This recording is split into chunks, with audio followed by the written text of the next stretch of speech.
Well, good afternoon, everyone, and thank you so much for braving some rather fierce weather to be here with us this afternoon to hear from Dr. Renée Dreyfus about the early history of our Antiquities collection, which, of course, she has done so much to grow and to champion.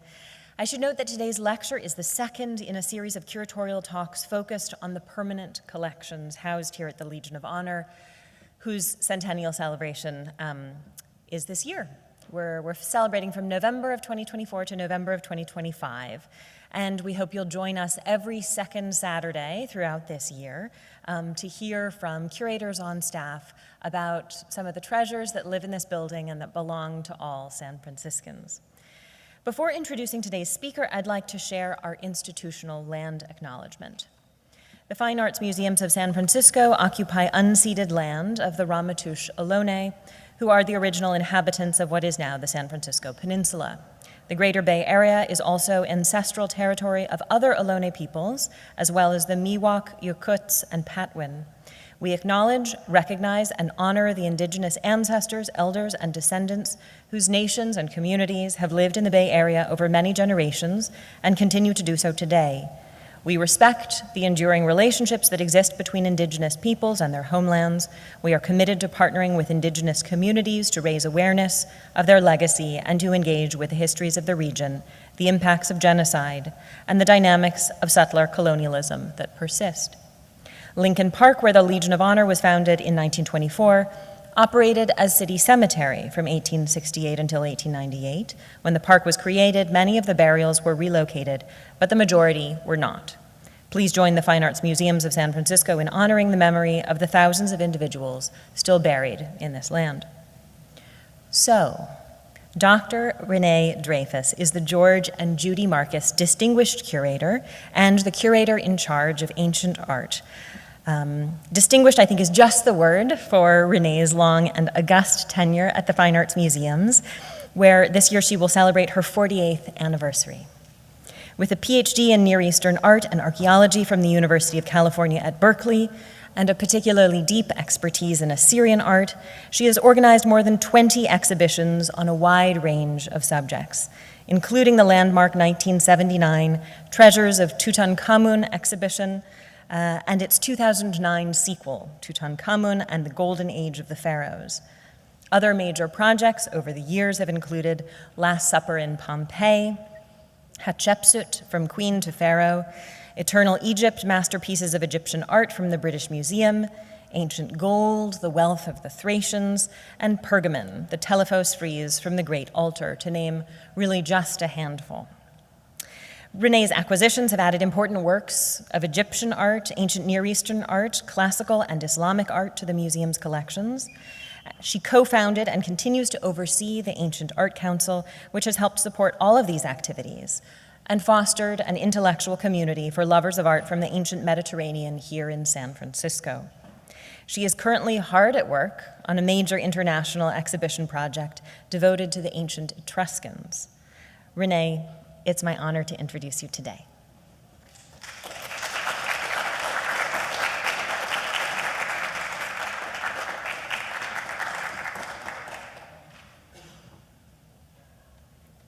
Excuse me while I lower this. Thank you, Emily, for such a lovely, lovely introduction.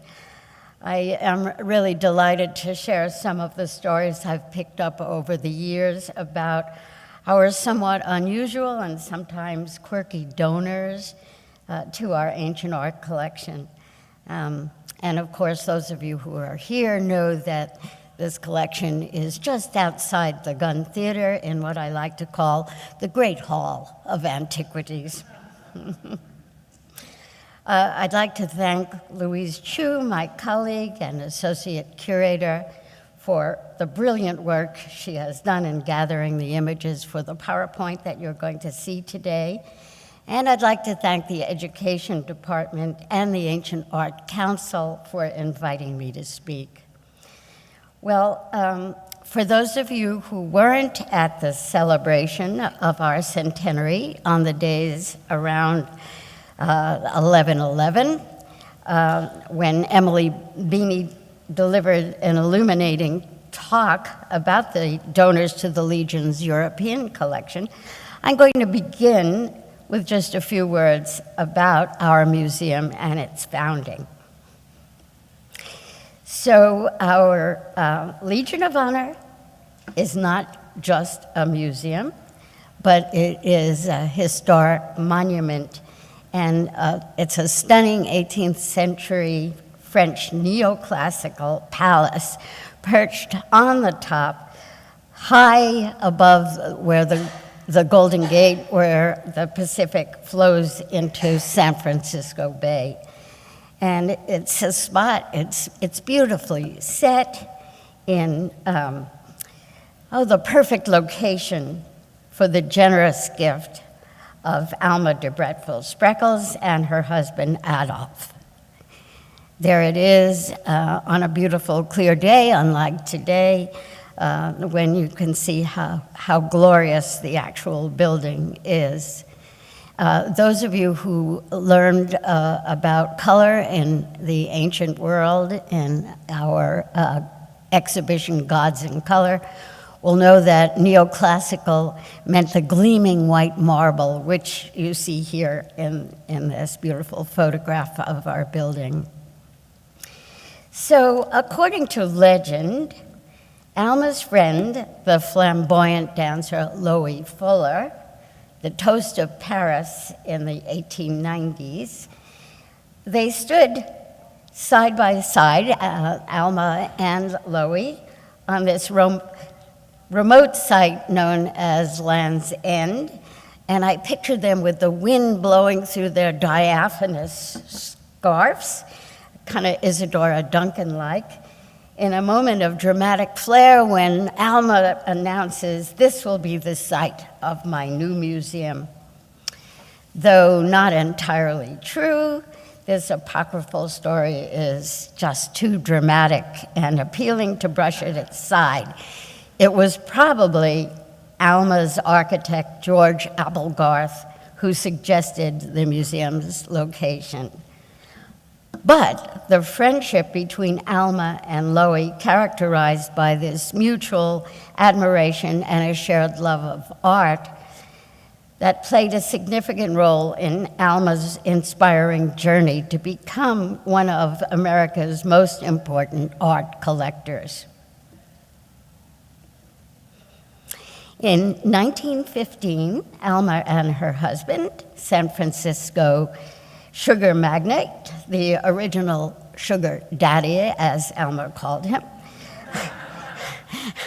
Adolf Spreckels, they toured the French pavilion that you're looking at here in the Pan-Pacific International Exposition. Alma, being a Francophile, fell in love with the pavilion, which was a recreation of the Palais de la Légion d'honneur in Paris, one of the distinguished 18th century landmarks on the left bank of the Seine. The Hôtel de Somme, as the new building was first called, was designed by Pierre Rousseau in 1782 for the German Prince Frederick III of Somme-Coburg. It was completed in 1788, but the prince only briefly lived in his royal residence when his fortunes and his head fell victim to the busy guillotine on the Place du Trône during the glorious French Revolution. And I read somewhere, as I was preparing this, that there was the record of how many heads would fall, and it was 52 heads in 24 minutes, if anybody wants to collect some of this trivia. The prince, of course, had led a life of luxury, but he died bankrupt. And when he died, the Hôtel de Somme passed to his son, who rented it out. And Madame de Staël, the influential writer, the French-speaking Swiss author and political figure, briefly lived in the home. until Napoleon took it over in 1804 as the home for his newly established Légion d'honneur, the order he created as a reward for civil and military merit. Its award was and is one of great distinction. So when Adolf and Alma saw the replica at the PPIE, they were so impressed by the building and the exhibition of Auguste Rodin's sculpture it held that Alma persuaded her husband to recapture the beauty of the pavilion as her new art museum for San Francisco. Well, at the close of the exposition, the French government granted permission for them to construct a permanent version of the building as an art museum for the city. World War I, of course, delayed the groundbreaking for this ambitious labor of love until 1921. Then, under the direction of Applegarth, the California Palace of the Legion of Honor was completed. And of course, that was in 1924. And on Armistice Day of that year, its doors opened to the public. That was just 100 years ago, last 11/11. Well, in keeping the Spreckels' wishes to honor the dead while serving the living, the city of San Francisco accepted the building as a museum of fine arts dedicated to the 3,600 brave men and boys who had lost their lives on the battlefields of France during the Great War. The focus of this new museum was determined at its founding. It was not to be an all-purpose museum like the de Young, a collection that Alma referred to as an attic full of odds and ends, and a tacky warehouse full of stuffed birds and miners' picks. That's what she thought of the de Young Museum. And you're going to see that's not the end of the rivalry between the families. But because of Alma's love of French and other European art, it was decided that the Legion would be an art museum, making it a unique and valuable addition to the city that needed an art museum. Well, the hard feelings and rivalry between the Spreckels and the de Young families went back to when Adolf's father, Klaus, laid the foundation of the family's wealth in Hawaii. Hawaii was still a kingdom at that time, and Michael de Young was the editor and co-founder of the Chronicle, and he published articles in 1884 accusing Klaus Spreckels of using slave labor and lepers on his sugarcane plantation and of procuring women to the Hawaiian king. De Young also charged Klaus with a stock swindle, and that proved the last straw for Adolf, who was told by his father to, quote, "get de Young." This was, after all, the Wild West, and he went to the newspaper. He threw his hat on the secretary's desk, and he said, "Mr. Spreckels is here to shoot Mr. de Young." And there it is in a newspaper clipping where it's reported that de Young was wounded in the shoulder, rather seriously, and another bullet ricocheted off an armful of children's books he was carrying. Adolf Spreckels was accused of attempted murder, but was found innocent after entering pleas of self-defense and impulsive insanity. I don't know why it made me think of the Twinkie defense, but it did. Well, Applegarth's design for the museum was a 3/4 scale adaptation of the Légion d'honneur, incorporating the most advanced ideas in museum construction. The 21-inch thick walls were built with hollow tiles to keep the temperature stable. The heating system design eliminated radiators and filtered the air with atomizers to remove dust. 7,000 cubic yards of concrete and 1 million pounds of reinforcing bar were required for this innovative structure.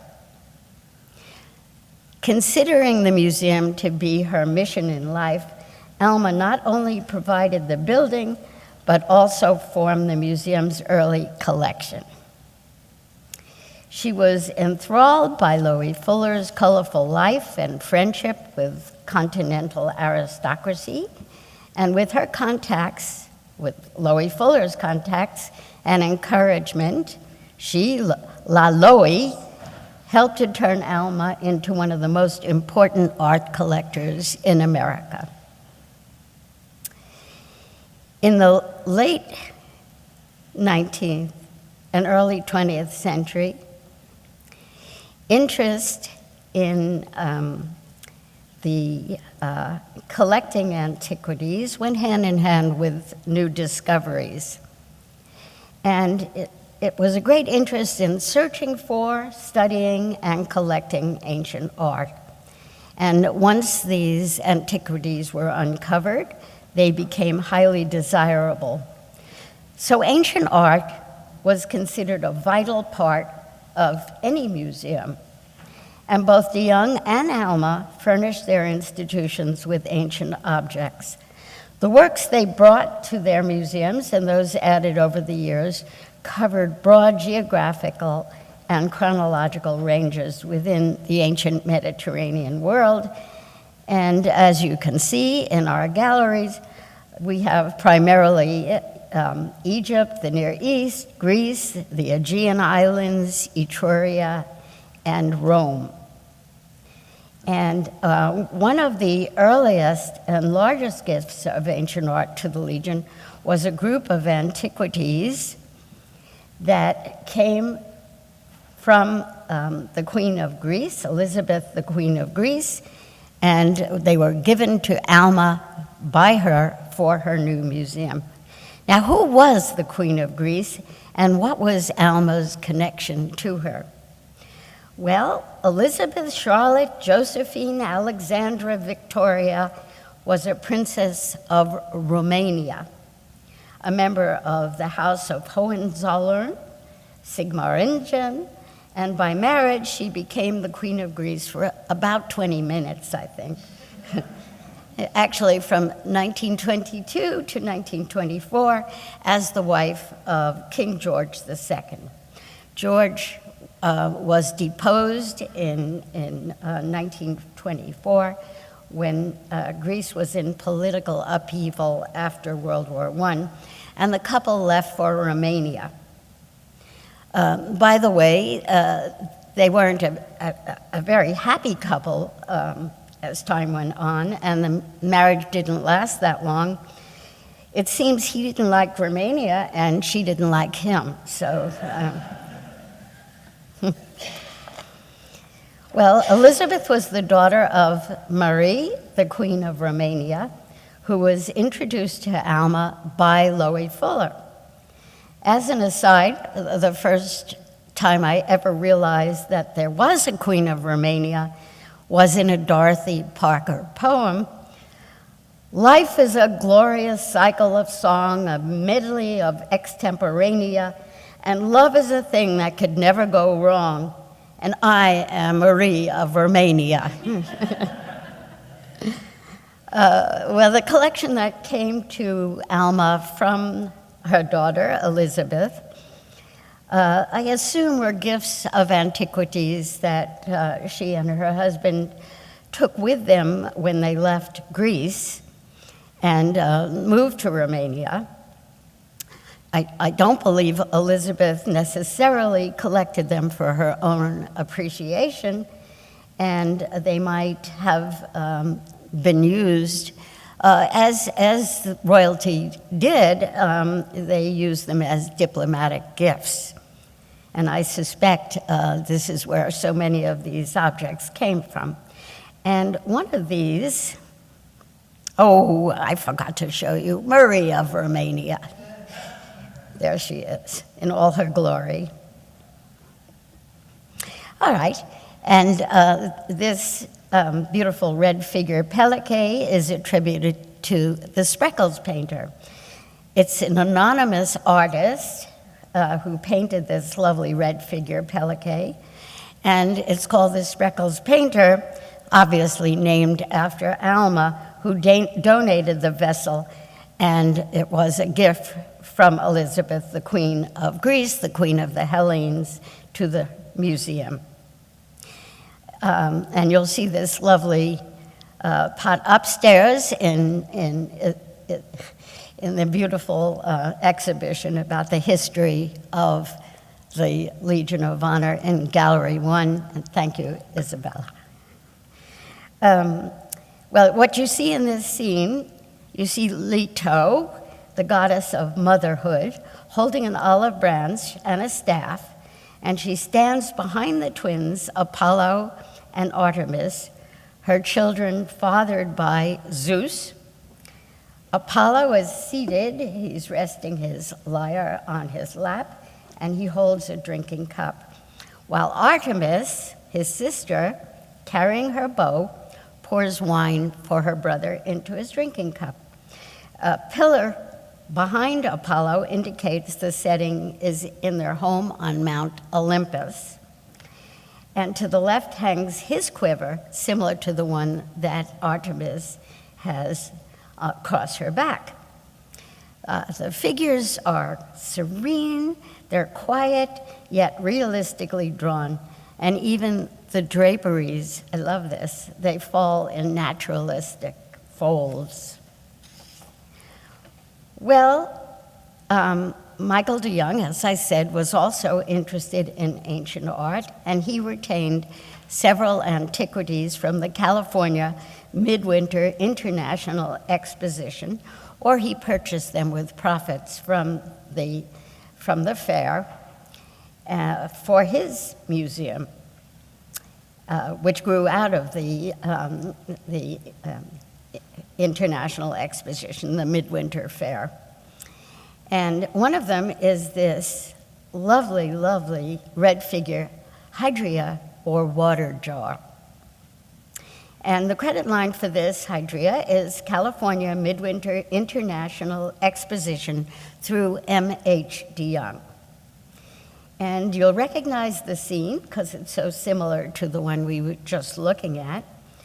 It's also a red figure, and it was attributed to another anonymous artist who is known as the Pan Painter, based on one of his Greek pots that shows the pan on it. And he was an early classical artist. He was living around 480 to 450 BC when he was at his height. And he's still working with an earlier archaicizing style of his predecessors. And the Hydria, as I say, it's a pot for water, was one of the most beautiful of all the Greek vase shapes, and also one of the most difficult to decorate because it has that very sharp angle. It's also very hard to photograph. And this gifted artist, the Pan Painter, has arranged the figure's placement to accentuate the vessel's curving surface. Well, you can see that the two of these are related, and normally they're in the case upstairs in the Great Hall of Antiquities, side by side. So you could look at the similarities and differences. The Spreckels painter, Peliquet, was painted about 10 years later than the pan painter Hydria. But they both have the seated god Apollo holding a lyre, and he also accepts the wine his sister Artemis pours, in this case while her attentive fawn, which is her animal, in a delightful way, watches for any drops that might miss the drinking cup. So this mythological scene of gods serving wine to each other in their Mount Olympus home was popular among the Athenian vase painters. Well, there you have Alma and her children, and I show that because she also donated several antiquities using her children's names. And some of these might have originated with the Queen of Greece, but others Alma actually purchased at auction, and especially at a New York auction. So she wanted antiquities for her museum and found ways to incorporate it into the charter collection of the museum. 2 years after she died, in 1968, a joint action of the trustees of the Legion and the de Young unified the institutions under a single administrative head and carefully merged the two collections. With the merger, and they gave it a couple years to make sure it would work, but it was completed in 1972, the Legion acquired several important antiquities. This is one of our great highlights. It's a rare, highly polished granodiorite life-size torso, which came to us through the M.H. de Young Endowment Fund. The figure wears a pleated linen kilt. He carries what is called a waz scepter, which symbolizes dominion, and an ankh symbol, he's holding it in his hand, which is designating life. And it represents a god and belongs to a group of nearly identical sculptures from the time of Amenhotep III, known as Egypt's dazzling sun. And he ruled during Dynasty 18 between 1359 and 1349. Those are the years when he celebrated his what's known as a Sed festival. And this was the zenith, the high point in New Kingdom Egyptian sculpture. And the statues that were representing the various deities for the Sed festival were commissioned by the pharaoh for his royal jubilee. And that's usually celebrated after the king's has reigned for 30 years, and then at intervals afterwards.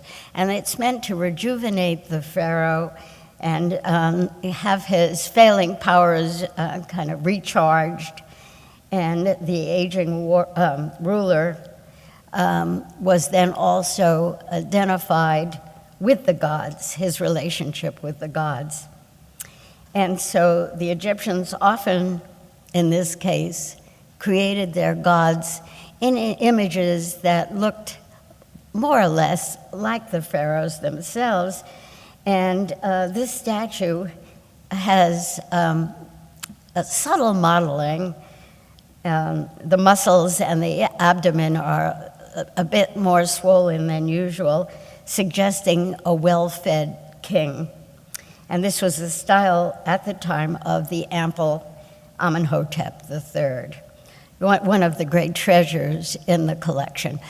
And I must say, early on, these antiquities that came from Alma and came from M.H. de Young, they represent a wonderful foundation for what we were able to build from as the years went by. But the early charter collection material, really excellent, and this is a very fine example. It's quite rare. Okay, right now we are looking into the mummified face of a 2,500-year-old priest whose name was Horu, one of 4 human mummies in the museum's collection.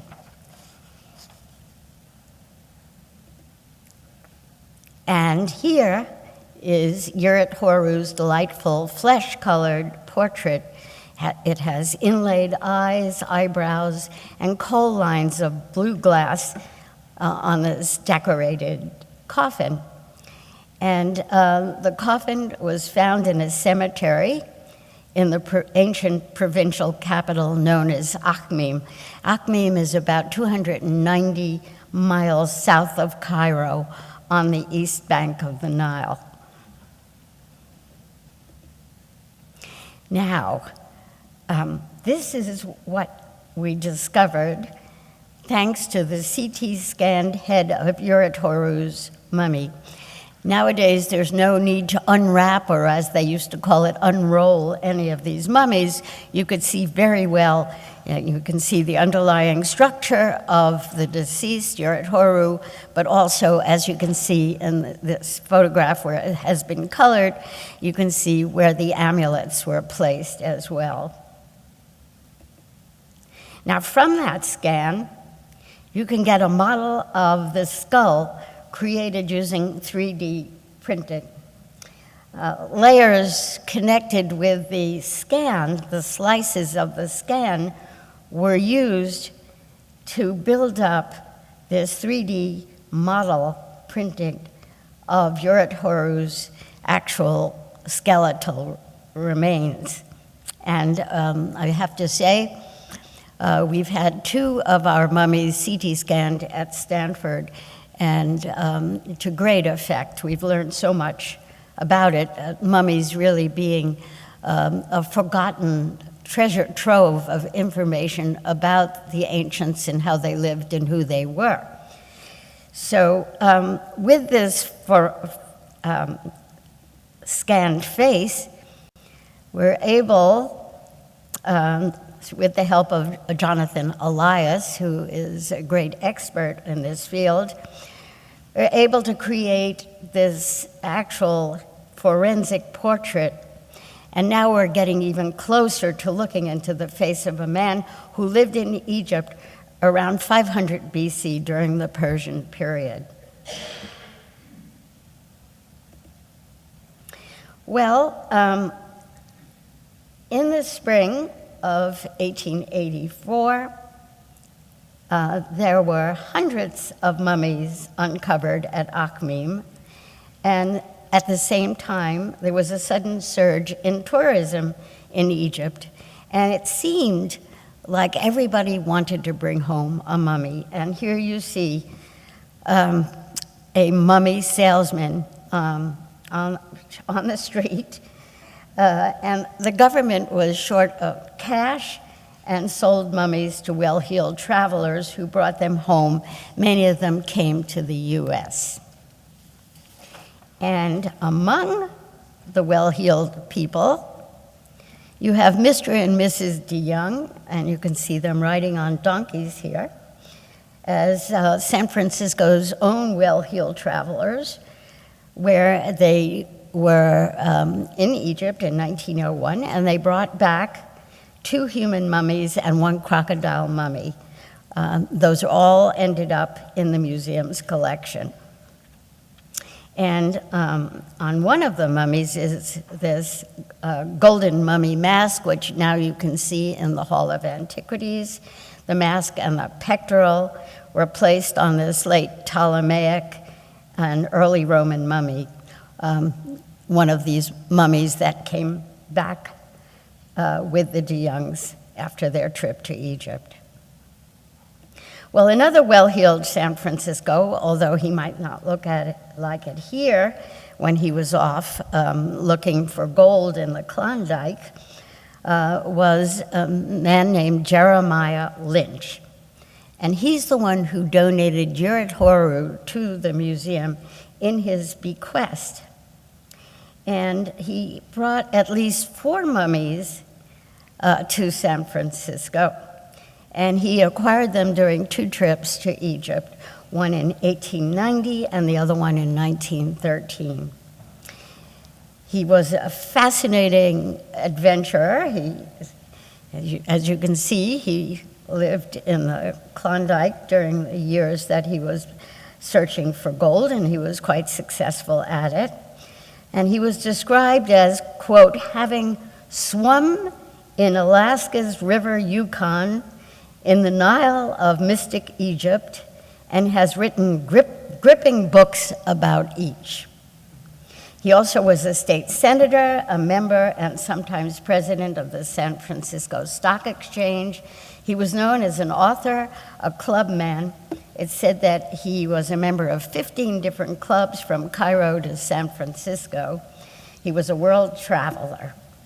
And he was an early member of the Bohemian Club and was considered one of their old guard, and was known by them as the eminent Egyptologist.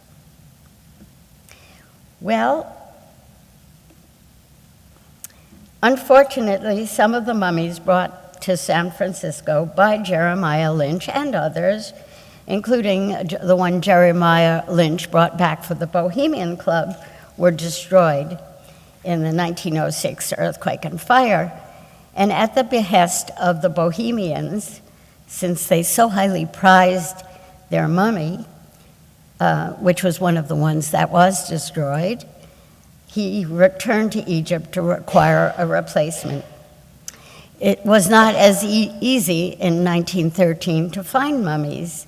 They weren't plentiful anymore. Some of them were used to create the brown pigment called mummy brown pigment, and also they used them to fuel steam engines.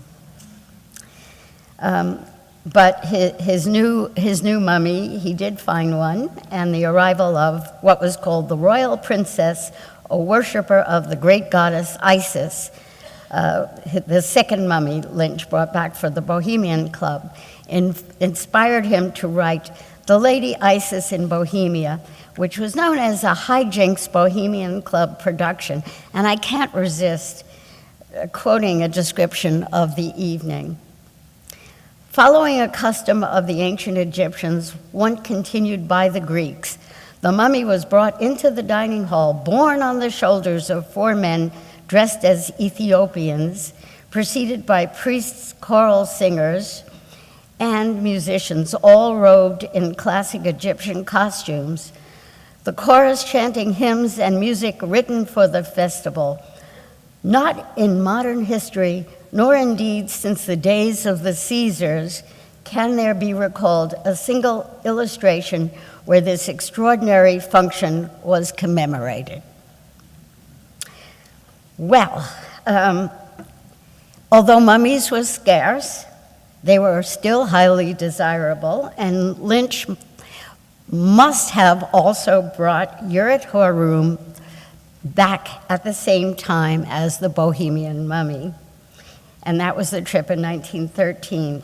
And of course, it ended up in our collection, donated from Lynch's estate soon after he died in 1917.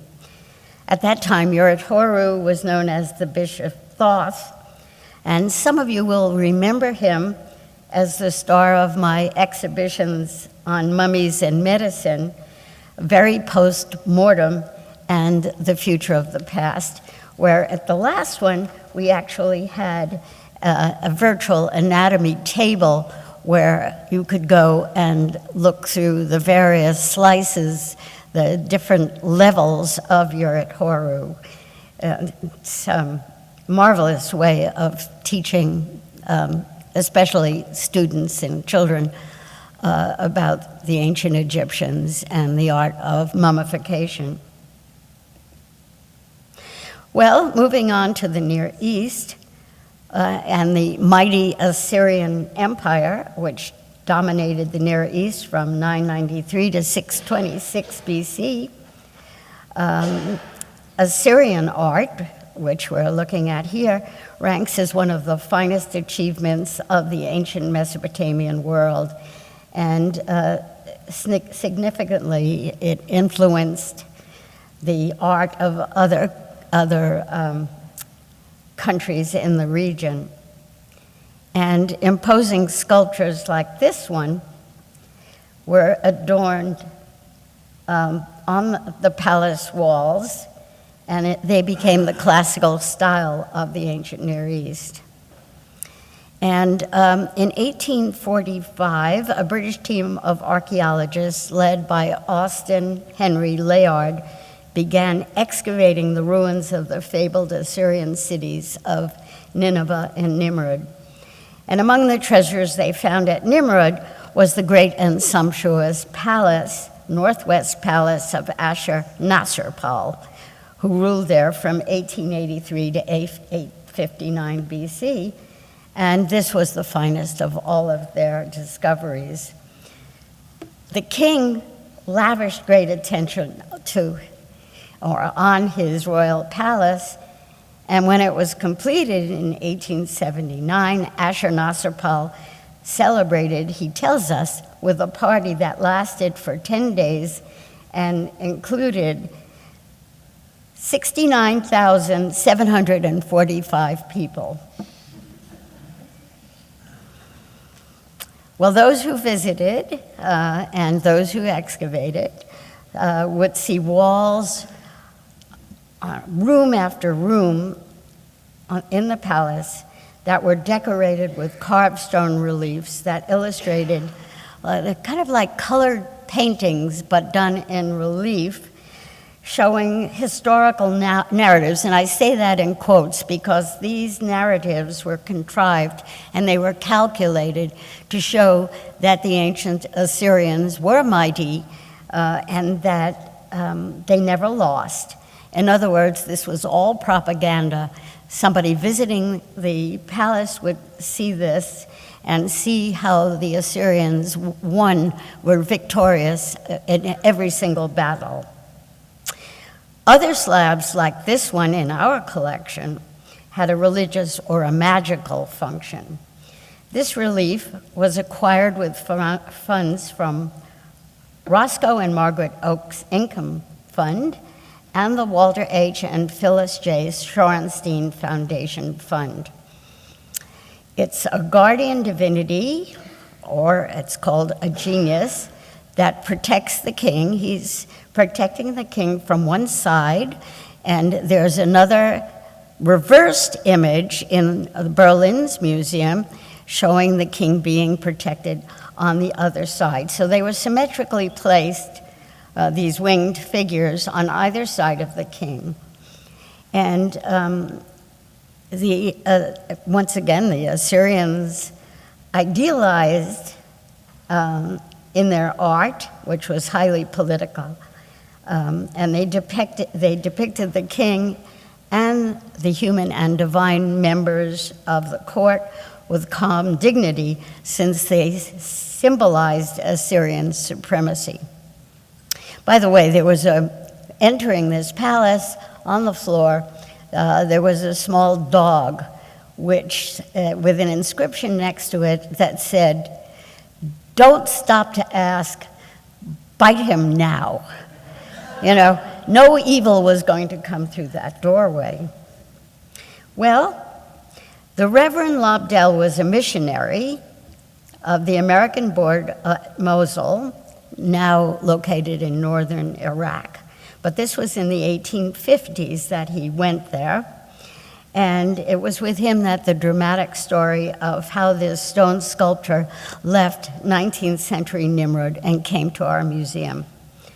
Reverend Lobdell was born in Danbury, Connecticut, and he traveled to the Near East with his wife and children in 1851. He stayed in Mosul as a missionary for 4 years and died there at the tender age of 28. He was a medical doctor as well as a missionary, and most of his time was spent healing the physical ailments as spiritual maladies. And he writes, his keen interest in Near Eastern antiquities was spurred on by his desire to find, quote, evidence for the truth of the Bible and the triumph of Christianity over, quote, heathen civilizations. He acquired this sculpture as an example of this evidence, biblical evidence. The Assyrians are mentioned in the Bible, and their victories are also mentioned. And so he acquired this as part of his evidence. And following his death, the stone relief from his collection was shipped to America, where it stayed in the possession of his family until it came to San Francisco and to our collection. Now, how did we get this? It was on the cover of a Sotheby's auction catalog, and ancient art always looks for ways of acquiring great objects that fill major gaps in our collection. And when it didn't sell at auction, and part of the reason was I think it hadn't been cleaned yet, I was able to go directly to the owners, the children of Reverend Lovedell, the descendants actually, and discuss the possible payments. And they agreed to let us buy it directly and pay for it over 2 years. And it's a major work for our collection, and it was really wonderful. And it was bought at just the right time when the ancient collection moved from the De Young Museum to the Legion of Honor after the Legion had been refurbished and opened in 1995 anew. Well, one of the things I wanted to talk about is provenance, and it's a significant issue in the museum's ability to acquire objects for our collection. It reveals the place of origin or the earliest known history of something. It also traces the ownership of a work of art, and for our museum, in addition to helping to establish the origin and authenticity of a work of art, provenance also establishes the ethical and legal right for us to own an antiquity. And of course, looted art is a significant concern for all of us. And to prevent this, we must establish the provenance of an object before we consider it as a purchase or even a gift to the museum. Both the Assyrian wall relief and these ivories easily passed the test. We even know the rooms in the Assyrian palaces where they were discovered. What we're looking at is our collection from the very rare and famous Nimrud ivories, found in the same city as the Assyrian wall relief we were just looking at in northern Iraq.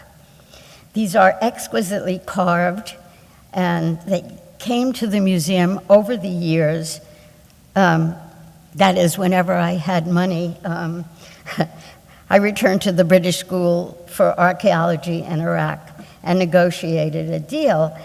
They represent the cross-section of international motifs commonly seen in the early first millennium BC, and they reflect the different cultures that were popular at the time. You'll notice that you'll see a lot of Egyptian themes being portrayed.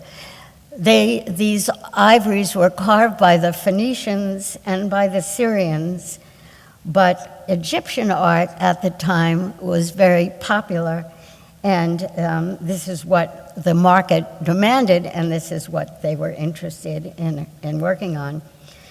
Well, these objects are never for sale, but the British School for Archaeology in Iraq agreed to donate them to us in return for the museum's donations towards continuing the work the archaeologist Max Mallowan had started, and in time to also publish the entire corpus of the ivories that was discovered in Nimrud.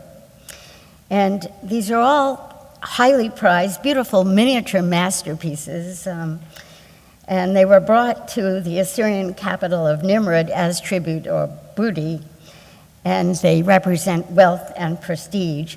And in fact, they were found in the storerooms of the palace of Ashurnasirpal II's son, Shalmaneser III.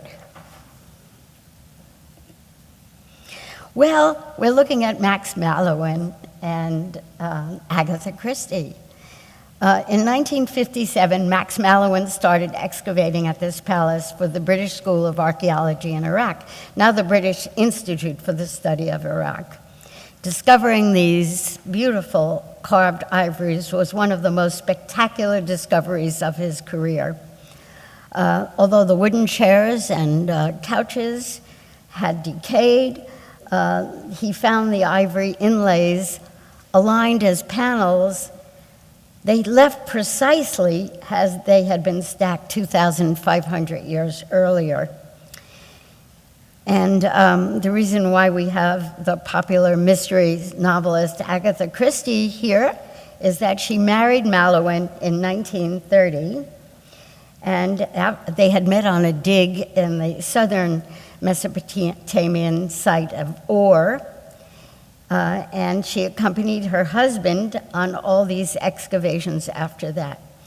In the early years at Nimrud, she was assigned to clean the ivory plaques as they emerged from the ground. And in her autobiography, she describes using, quote, an orange stick, a very fine knitting needle, a dentist's tool, and a jar of cosmetic face cream, which I found more useful than anything else in gently coaxing the dirt out of the crevices. Well, one of my professors who was on an excavation with them when they were discovering this let on to tell me that it was actually Pond's cold cream that she used.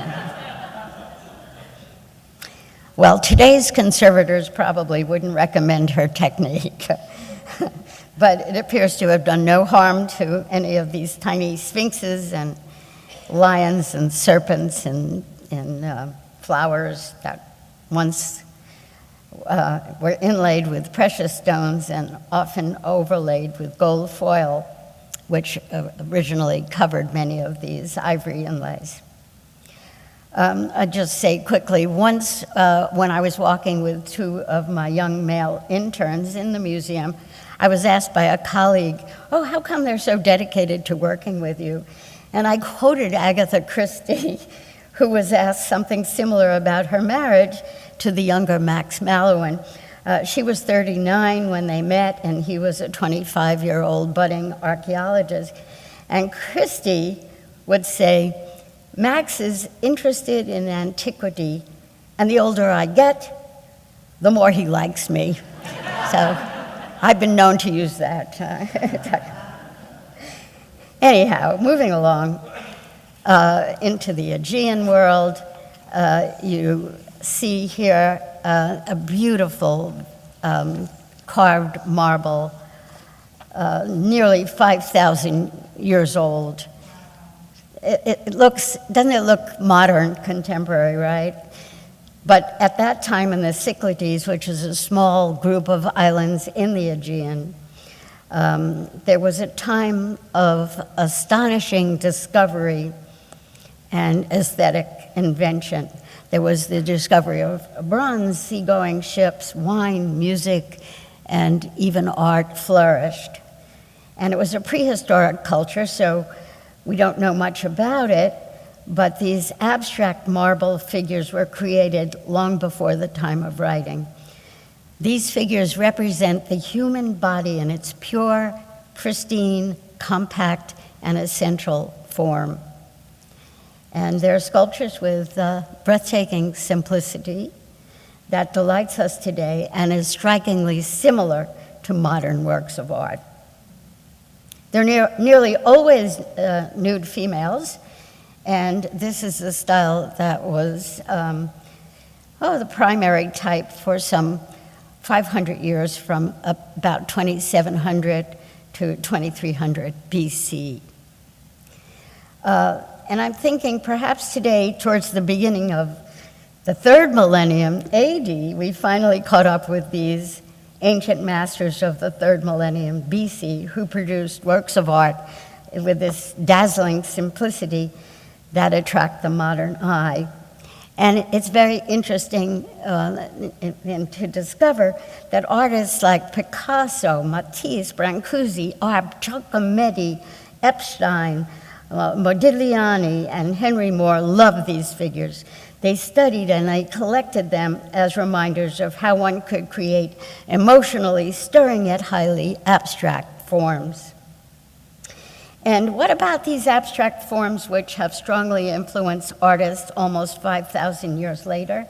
Henry Moore said, "I love and admire Cycladic sculpture. It has such great elemental simplicity." And Picasso said, "They are magical objects, better than Brancusi. Nobody ever made an object stripped that bare." And I'm sure he didn't just mean the figure's lack of clothing. Well, we have 3 of them in the collection, and the first example on the left was purchased with funds from the William H. Noble Fund, the Ilios Charitable Foundation, which also helped to establish our Ancient Art Council, supported the purchase of the middle one. She, by the way, is pregnant. And the 3rd one came from the estate of June Kingsley. Well, moving along with marble sculpture, here you have from the Roman period a sculpture of the god Hermes. Many of you have heard of the actor Vincent Price, but how many of you knew him as a connoisseur and an art collector?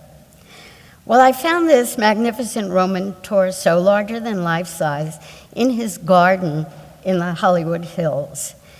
It was derived from an earlier Greek sculpture by the classical sculptor Polykleitos, going back to about 490 to 425 BC.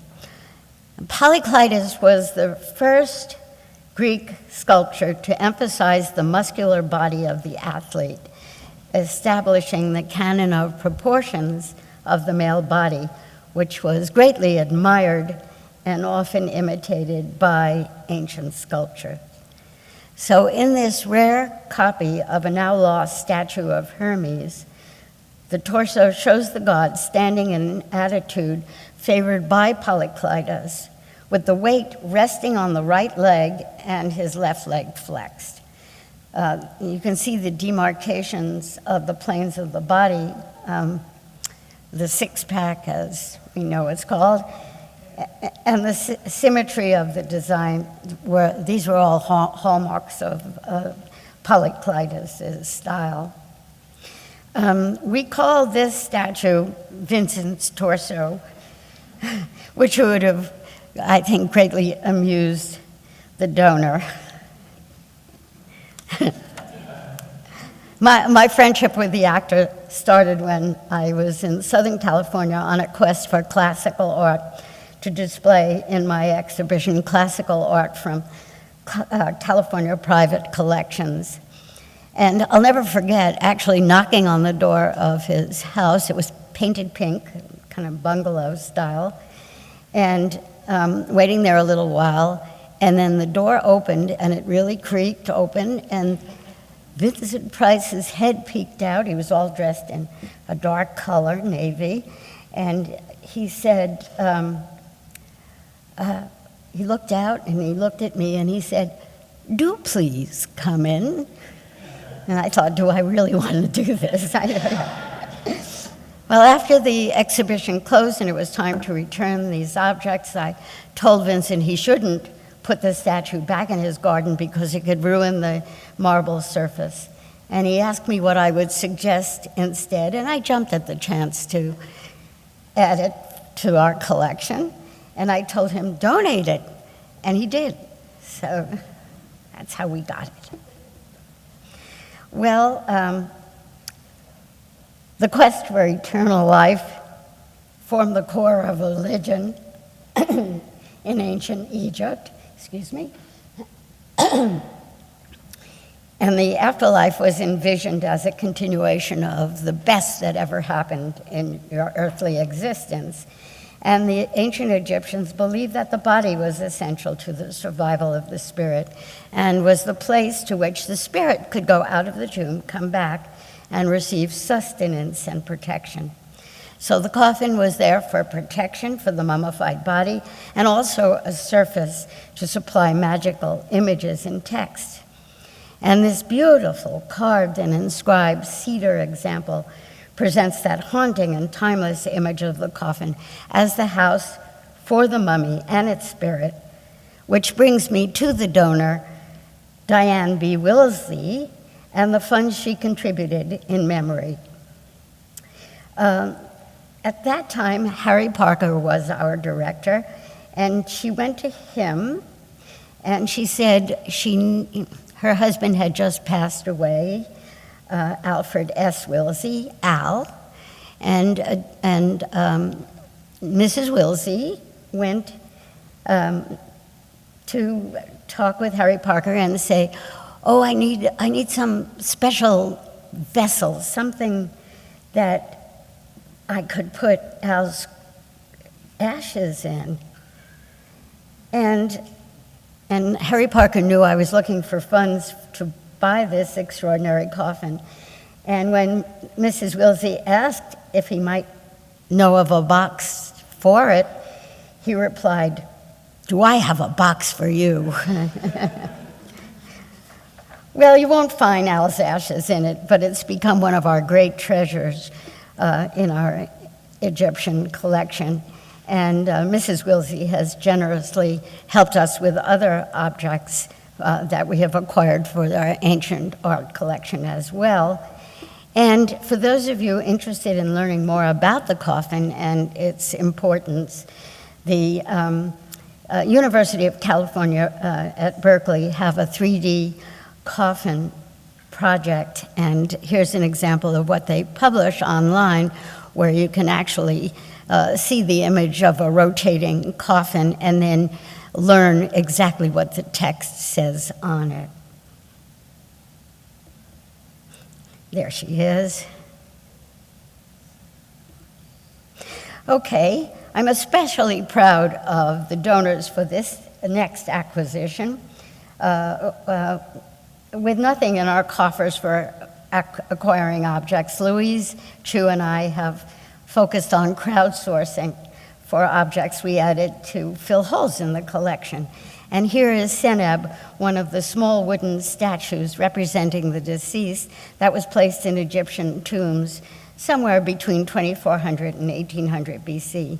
And the highly skilled artist who has produced this, carved this beautiful statue from the 12th dynasty, he has created a figure of an official named Seneb that embodies strength and protects self-assured confidence, projects it rather. It's an outstanding carving, and it was carved from 9 different pieces of straight grain wood that follows every curve. When you go and you take a look at it, notice that. And amazingly, so much of the painted details are still intact. The plinth says that Seneb received royal favor. He was a friend of the Pharaohs. And of course, it mentions his name, so we know what it is. To purchase this glorious statuette, we had 180 donors who gave us everywhere from $25 to, 6 figures. And even the renowned Egyptologist Zahi Hawass donated a lecture to help us raise the money to purchase this object. And after receiving all of these donated, I was delighted and somewhat relieved that it was chosen by Apollo magazine as one of the top 10 acquisitions of 2014. Well, moving along, and I realize I'm taking a lot of time, But these are just a fraction of the statues, of the stories that I can tell you about our illustrious donors. There are so many more. For example, the Coles family, Phoebe and her brother Cheney, donated several early Islamic ceramics, making that collection area of great interest to us. One of our last donations is this Etruscan Bucaro amphora. And it was purchased with funds donated by the curators of the Ancient Art Department, Louise and me, to honor and thank George and Judy Marcus for endowing my curatorial position. And it also will be the star of our Etruscan exhibition, The Etruscans from the Heart of Ancient Italy, which will open in May of 2026 here at the Legion of Honor. And thanks to Gary Inia, he's done a line drawing of the actual inscription, the inscribed images of the real and imagined animals that go across the belly of the amphora. Well, going full circle with a gift from the Spreckels family, this time from Alma's daughter and her Dorothy Spreckels Mund Fund. I'm going to close with this volute crater, which is a wine vessel. Large pots like this, it's a huge, impressive volute crater from the Greek colony of Apulia. They show the red figure vases of southern Italy and how they differ from the Athenian vases that are located nearby in the Hall of Antiquities, even though they're descendant from the mainland Greece's traditional forms of vase painting. It's a virtuoso piece painted about 330 to 320 BC, and it's a tribute to an artist known as the Baltimore painter, who was one of the most important late Apulian painters. Its colossal size suited the South Italian artists for their elaborate composition. And with superb artistic skill, have to look carefully at this work, the artist has captured a pivotal moment described in Homer's Iliad, when Iris, the winged messenger of the gods, has come to the sulking Achilles with news that the Trojan prince Hector might seize the body of his fallen friend Patroclus. The Greek hero is seated, he's sulking, he's in his tent, sitting on his couch, leaning on a staff, and Hera, the wife of Zeus, had sent Iris to persuade Achilles to return to the Trojan War fray, which is portrayed in the scene below by the quadriga, the four-horse chariot, perhaps driven by the Trojan hero Hector, maybe wearing Achilles' gleaming silver armor, rampaging across the plain of Troy. And this was, as I say, comes from the Dorothy Spreckels Mund Fund. And I'll just show you an image of Dorothy Spreckels Mund that was painted by the surrealist artist Salvatore Dali, and it was commissioned by Dorothy Spreckels and one of Alma's two daughters. And Dorothy, was already a prominent socialite of San Francisco's elite society in her own right. And he portrayed her as a sea nymph, kind of reminiscent of what you would find in Renaissance classical themes.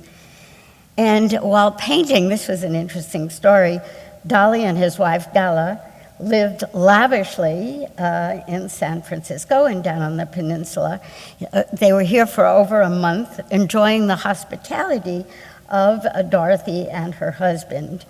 Although Dorothy sat for him for hours on end while he sketched, he ultimately painted her in this elegant pose with a background coming purely from his imagination. In the meantime, her husband kept saying, "Isn't he done already?" You know? But they enjoyed their time here. All right, I end, again, as we began, with Alma Spreckels. She continued her generous support of the Legion of Honor through the years.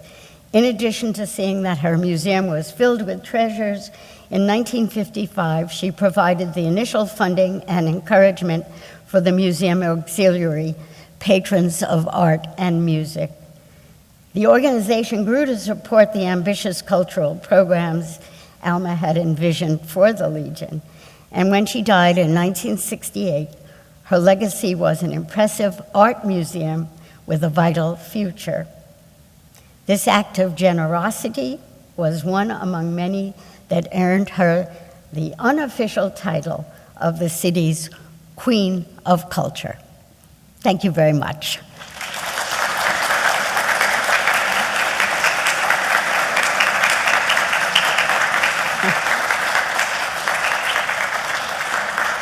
Thank you all. I realize I've gone maybe beyond time, but there may be questions. I love the dance. Oh, she's beautiful. Yeah.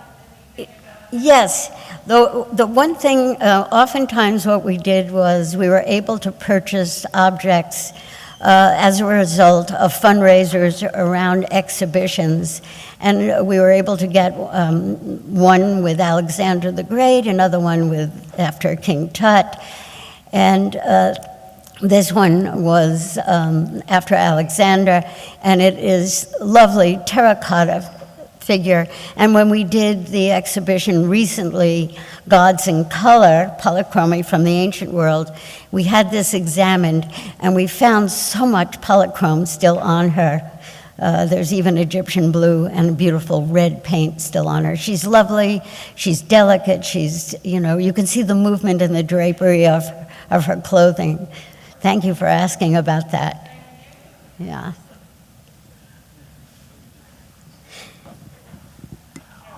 What would you like to acquire next?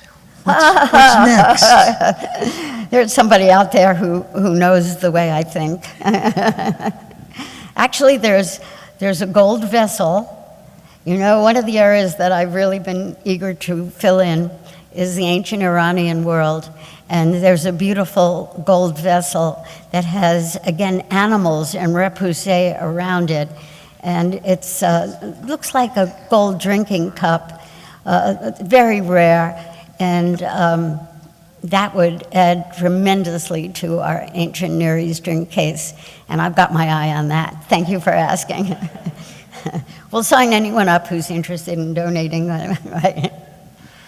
You mentioned that the museums were merged 2 years after her passing. That doesn't strike me as a coincidence. Was that controversial? Can you repeat that? I didn't quite Sure. get it. You had mentioned that the merger of the two museums happened a couple years after Ms. Spreckels passed. Strikes me as that was not a coincidence. Can you tell us more about that?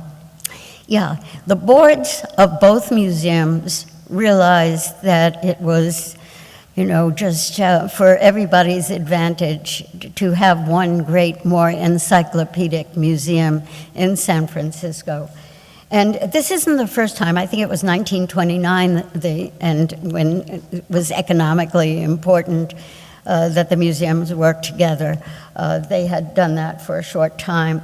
And even though the families didn't always get along, as you can see, the Board of Trustees realized at that time that it might be a good idea for the two to merge, even though there are two campuses, and create one really fine museum for San Francisco.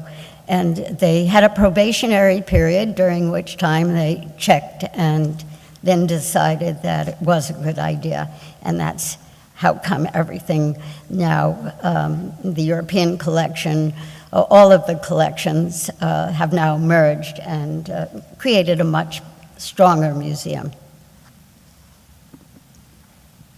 Now, before everyone leaves,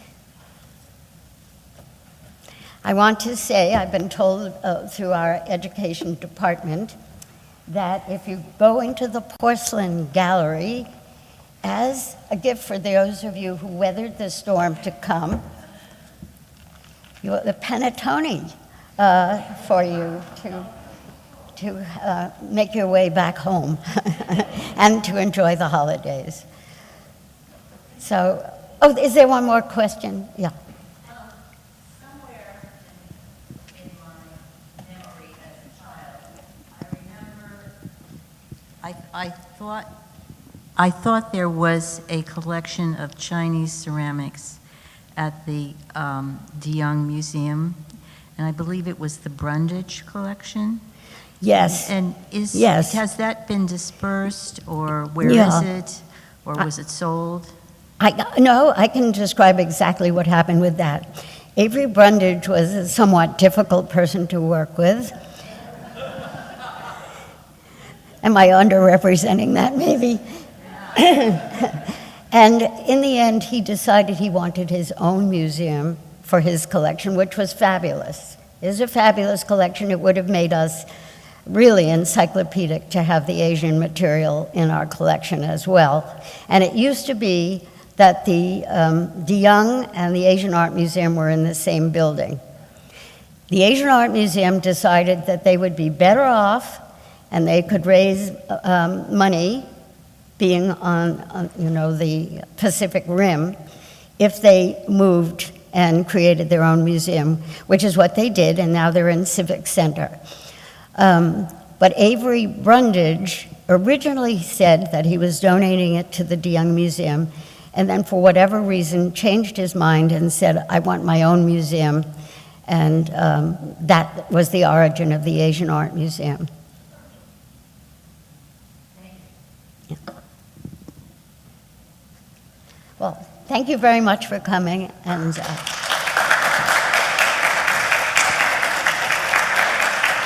thank you. Don't forget your panettone, and don't forget to go upstairs to Gallery 1 to see the history of the museum exhibition.